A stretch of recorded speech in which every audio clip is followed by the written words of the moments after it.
Of the many beautiful places one can hike in Switzerland, Vals is one of the most remote and rugged. Thanks to its thermal waters, it has become an international wellness destination.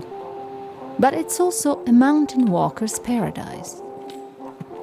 In the morning fog, the view was rather disappointing. But our guide, Peter, promised us sunny panoramas before we reached the top of Pitztomul at almost 3,000 meters. Peter and his dog Fernet hike every day and are very fit. But we are just a bunch of tourists, puffing like steam trains.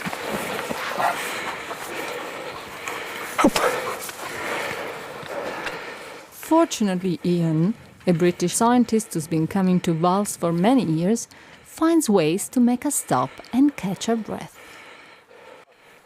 Look what I found. There are many climbers have been this way before, but I think this one didn't make it. Oh, no.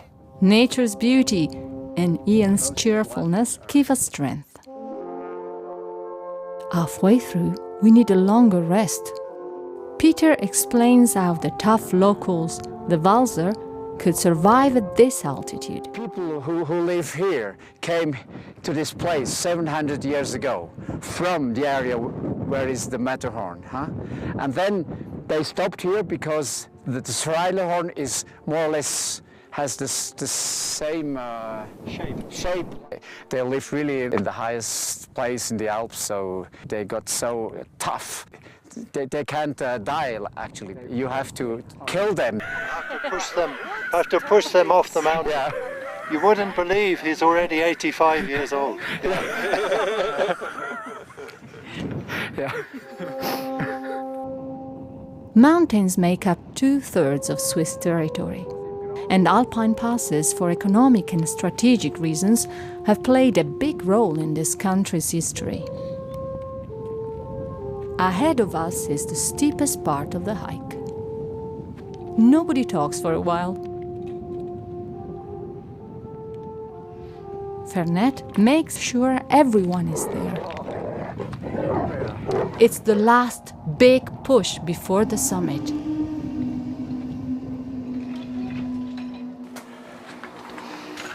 Scott.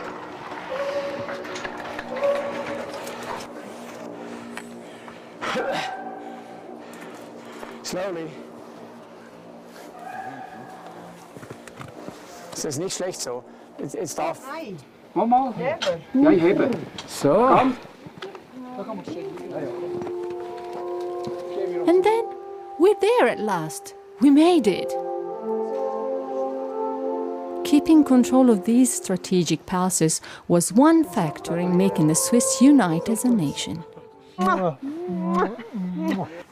For me, it's always a very special moment to reach the top, because then you feel that you are very close to your inner side of your person, let's say. Yeah, you also are so high over everything, so for me it's always a very touching moment, yes.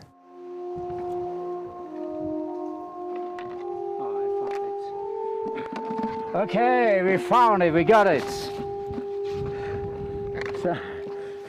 Before leaving, Peter wants us to put down our names in the logbook. We're all happy we got to the top before the clouds came in. I look at the view and I think, wow, I now know why I put up with all that pain and that agony in climbing these mountains. One sip for the road, and off we go. We must make one final stop. At the Pitztomul hut, we taste fresh, unprocessed milk. The one we climbed today? No, wegnehmen. Aha, okay. Milk? Ja. Danke. Danke. After rounding us up all day, Fernet has finally run out of energy. Ian, instead, is in the mood for dancing. Maybe it's because our mountain, seen from here, doesn't seem so hard to hike anymore.